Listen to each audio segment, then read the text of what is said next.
I'm Steve Zautke, and welcome to the Traction Reaction Podcast. I'm here with Bobby Green, owner of the 1933 Group, which is a really neat group organization based in Los Angeles area. We're here at the Milwaukee Mile for the 26th annual Harry Miller Club meet. Of course, we missed it last year because of the pandemic, but we're so thankful that we're back at the Milwaukee Mile. We got about 50 cars here this weekend.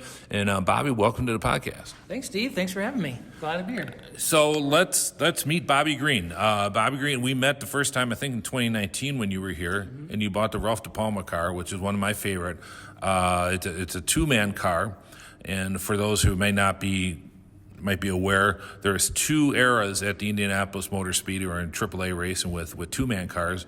We all remember Ray Haroon and the cars of the teens that were two-man cars, with the exception of Ray Haroon, who got a waiver to run a one-man car. But that's another story entirely. Mm-hmm. But also they went back to in the early 30s to a two-man car. The junk formula, as some people call it, and some people don't like that term, but it's a beautiful car.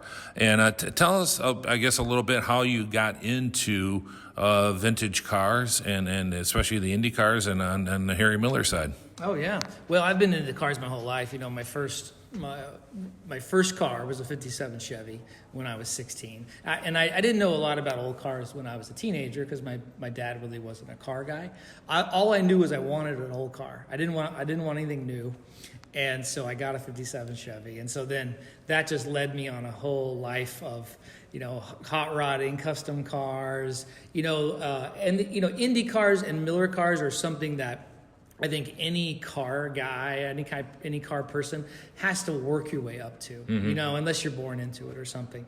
And so I feel very accomplished to have finally achieved that plateau of restoring, running, learning about vintage Indy cars, especially Harry Miller, because I'm a Los Angeles historian as well, and so Harry Miller has such ingrained history with Los Angeles. And it's funny too, because he's winning Indy every year, he's beating Duesenbergs every year, but he's building them in LA, and then trucking them across the country, which is pretty cool. And that's what I did today. That's why I drove 3.5 days from LA to get here. And funny enough, you mentioned the De Palma car. In 31, when they reconfigured it into a two-man car, for some reason they decided to drive the car. They didn't tow it. They drove it from Los Angeles to Indy, which I think was their downfall because they kind of wore it out. 4,000 miles. Yeah. And they had some experimental rotary valve head on top of a Miller block. And I think it wore out. They couldn't qualify. And so they didn't get to race that year. And when you talk about two-man Indy cars, it's funny when you look back at Indy and you look at the engine sizes and the single man, two man, you realize most of those changes were actually to slow people down. Yes. They were just going too fast, Then I think in 31, like the Miller, they had lowered it to 91 cubic inch before that, and they were still going too fast. And so I think that they said, okay, two-man cars, that they'll be wider, they won't go as fast. I think people are shocked when you tell them in the the 20s, which kind of became a board track era. Tracks like the Milwaukee Mile here and that were I don't want to say dormant, but they weren't on the national scale because the board tracks were so big in the 1920s that in the Indianapolis Motor Speedway, and those Miller cars and the Duesenbergs and whatnot, and some of the Frontes that were running back then. I mean, Ralph Hepburn qualified at one race down in Miami at 141 miles an hour. And you're talking about a tread width that's 3-4 inches wide. It's incredible. And you tell people that, they're like shocked. Like, these cars that went that fast, these little, and it's one thing when you see a photo of one of these cars, especially the single seat Millers, and then when you see it in person, it's like kind of like the first time I saw a Porsche 917. You see, it's a tiny little car. And same thing with the Miller cars. Those Millers are skinny. They're really skinny. Yeah, people don't realize how fast they were going. And it's funny, you think, well, why would they want to slow down someone at Indy? It's because people were dying. Right. And that was shutting down other tracks across the country because people were getting killed. Like Ascot. Yeah, like Ascot. And it's funny because they couldn't wrap their head around anything safety measures. Mm-hmm. They just had to slow them down. The thought of a seatbelt I thought of a roll cage didn't come till so much later. I mean, decades later. Everyone at that time just thought, okay, if I crash, I want to be thrown away from the car, just thrown out of the car. Because of the fire in that. Yeah, fire or another car hitting it, or rolling, because you have no roll cage, your head's just sticking out. So it's funny that just slowing them down was the only way to stop it. But they were still going 150 miles an hour around the track. On bricks, too. Yes, yeah, on bricks. That must have been a rough ride. Can you imagine 500 miles of that? Oh, those guys are incredible. They were true Ironmen back then. Tell us about your background with growing up in Los Angeles. Now, you have a website with the 1933 group. Is it 1933group.com? Yeah, that's right. And you do a lot of restorations of buildings. And tell us about some of your restaurants and some of the restorations that you've done. Yeah. So I not only restore cars my whole life. I think that skill gave me the skills I have now to restore buildings.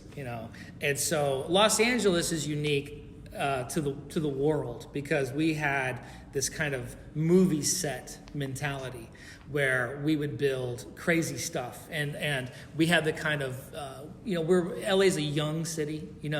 You go to every other city in the country, it was already built up. Brick buildings, stone buildings, it was kind of accomplished at the time. But LA, the 1920s, 30s, 40s, it was kind of an open plain. You could do whatever you want, paint a picture any way you want to paint it.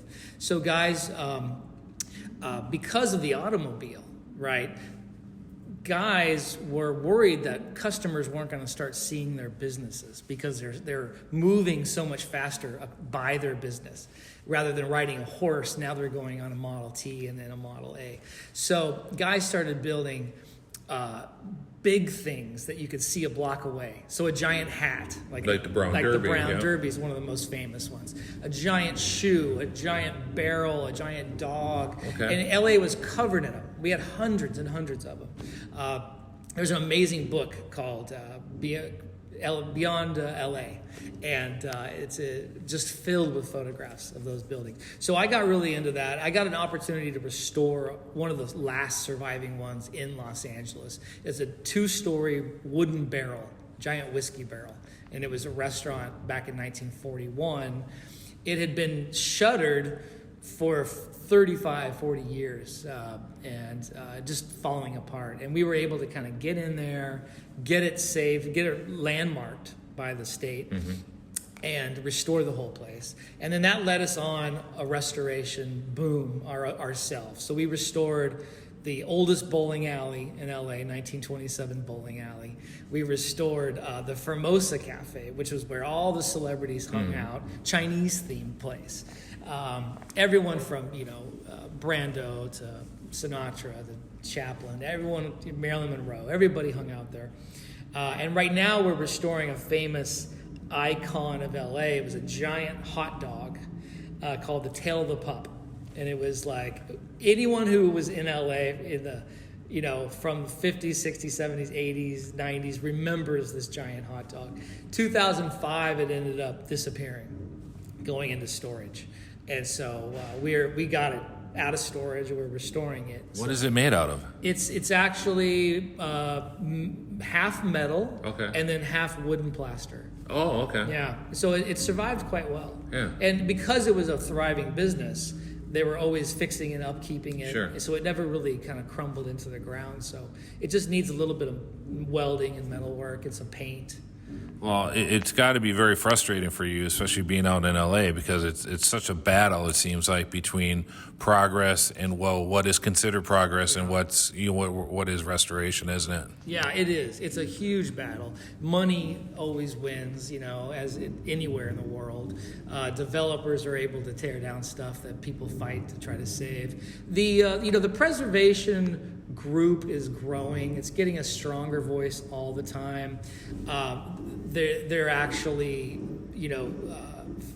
finding ways to prosecute these corrupt businessmen, city councilmen who are doing these shady deals. So it's helping to shed light on, hey, we have to start saving what our LA history is. We can't just keep putting condos everywhere. And LA still has a ton of beautiful stuff left. And so I think in the next decade we're going to see a lot more preservation than we did before. It'll be good. What other projects are you working on the automobile side? Oh, automobile side. So the De Palma Miller cars going to Pebble Beach this year. So we have, when I get back from here, we'll have 3 more weeks to get that ready. And that thing's getting, touch up paint, repolished, replated, detailed. So it's more work than I ever want to do in my life, but it is Pebble Beach. So to get the honor of being there is amazing. So we're going to prep that. I'm finishing up a 1927 Stutz boat tail speedster I was lucky enough to find a couple years ago. So I'll wiring, upholstery, and then that'll be done.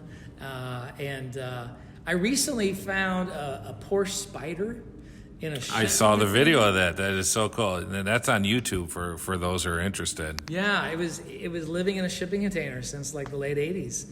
And the fellow passed away and the family, it came out. I was so lucky to be the one to kind of discover it, find a buyer for it, because there's no way I could afford to buy a Spider, and tell the story of the Spider. It was really fun to do. Yeah. And the pandemic, actually, funny enough, the pandemic helped me have more time to go treasure hunting. Because my restaurants and bars were closed. Oh, okay. Yeah. I see, yeah. So I'm working on my cars every day, and then I have time to go check out leads on stuff, and it was fun. And that's the thing. I mean, once you kind of get a reputation, people, you're always surprised by people to find out who you are. Or you get emails, hey, I've heard, somebody told me to contact you about so-and-so. Isn't that so true? It's funny, because I've never been in the Porsche world. And now after I found the Spider and everybody heard about it, I keep getting things about Porsches. Mm-hmm. I'm starting to really like the old Porsches now. They're cool. Well, Bobby, we certainly appreciate you taking time. And what are you running this weekend at the Harry Miller Club? Oh, so I got Babe Stapp's 33 Roadster that he ran at the Gilmore race in Los Angeles, and they raced at what was now LAX. It was called Mines Field. Right. And that's kind of considered the first stock cars, aren't they? Yeah, they're the first stock cars, and it was created to promote Ford's new V8. And amazing race. You look at old pictures, you see 15 different 33 Roadsters, all painted different numbers, racing each other. And they were given to famous drivers at the time. Ralph De Palma had one, and so Babe Stapp had one. Fred Frame. Yeah, Al Rinke, and a lot of great people. And Dana Meekum brought another one this week, so it'd be fun to have 2 on the track. And I'm so fortunate with that car. I was able to get it finished in time before Babe Stapp's son passed away. Oh, Steve, yes. Yeah, yep. So 2 years ago, Steve and his daughter, Susanna, took it around the track here and had a blast. And I got him to sign the dash. Neat. So really, really cool.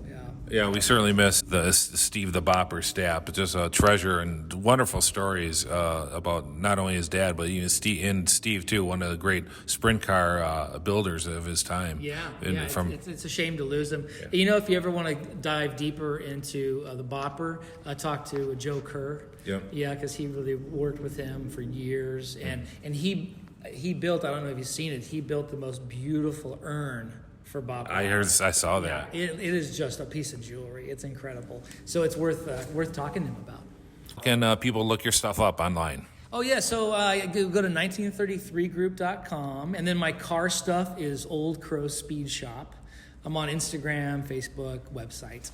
And we can buy T-shirts too, right? Yes. Yeah, you can buy T-shirts. oldcrowspeedshop.com. We'll put a link below, and Bobby, appreciate you taking time out, and we'll look for you on the track here this weekend at the historic Milwaukee Mile. Yeah, I'm heading out there right now. All right. Thank you.